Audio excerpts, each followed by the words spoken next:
Good morning guys. Ito quick video lang to.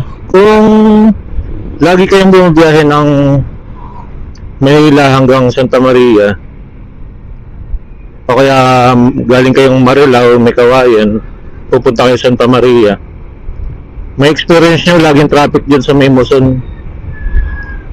Pero ngayon may na kasi, may bagong bukas na bypass.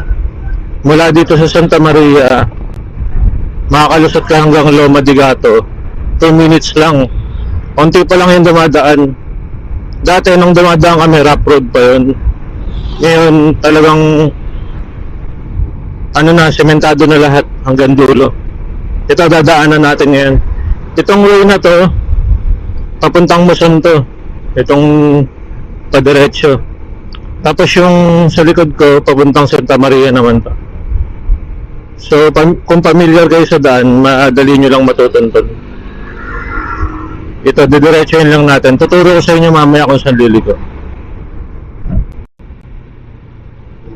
Bali kung galing kayo Santa Maria, ito lang yung landmark na titingnan nyo. Itong malaking building na to.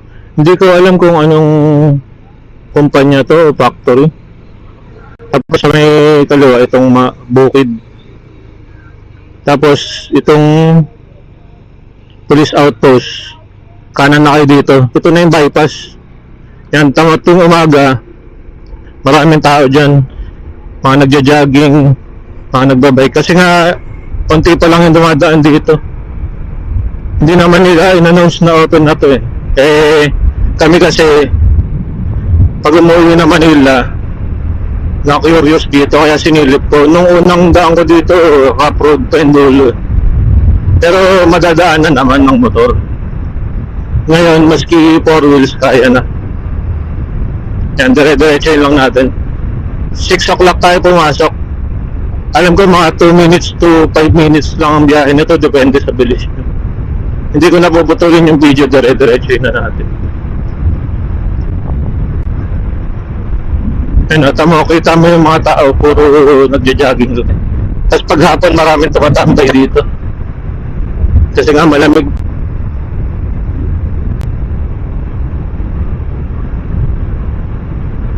Saka sobrang konti lang ng sasakyan. Bihira kami masasalubong dito.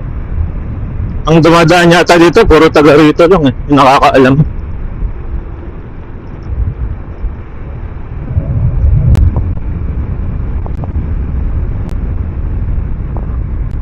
Ingat lang kayo kasi maraming aso. Ay, ang ganda ng kalsada dito. Itong mga ilaw na yan, pag gabi maliwanag yan.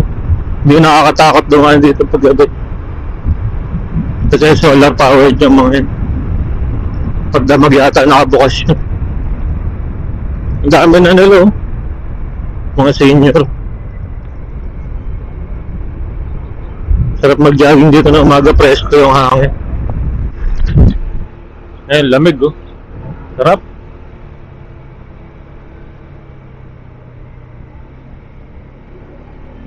Malapit na tayo sa dulo. Dati hanggang dito lang. Yan, putol na yan. Ngayon naduktungan na. Easy access na hanggang Loma de Gato. Kaya ang bilis rin ang biyahe namin pag uwi kami Maynila. Next video, ipapakita ko yung dinadaan ako pa Maynila. Yung sa Commonwealth Tandaan, North Caloocan. So, malapit na tayo sa dulo.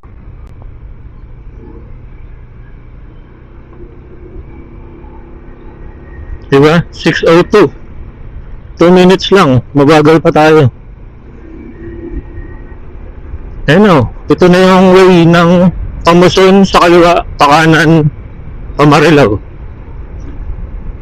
So, ito galing kayong Marilao, ito tandaan nyo, itong kanto na to. Wala kasing signage eh. Yan, tandaan nyo na lang.